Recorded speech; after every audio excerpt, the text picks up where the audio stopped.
जमियतुल कुरैश लातूर जिल्हा कमिटीच्या वतीने गोवंश हत्या बंदी कायद्याच्या विरोधात आणि गेल्या अनेक वर्षांपासून कुरेशी समाजावर होणाऱ्या अन्याय व अत्याचाराविरोधात संपूर्ण महाराष्ट्रभर जुलै 21 रोजी जनावर खरेदी विक्रीवर बेमुदत बंद जाहीर. हे केवळ एक आंदोलन नाही, तर आपल्या हक्कांसाठी, न्यायासाठी उभं राहणं आहे. आपला आवाज बुलंद करा, एकजुटीने सहभागी व्हा.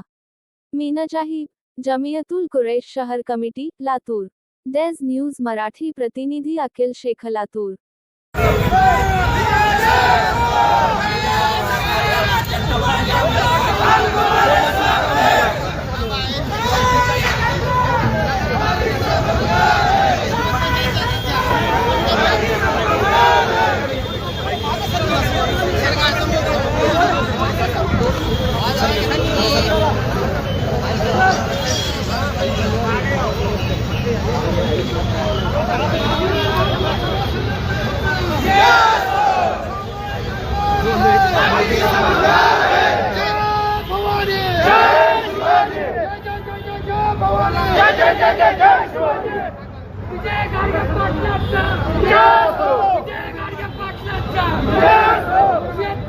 शेतकरी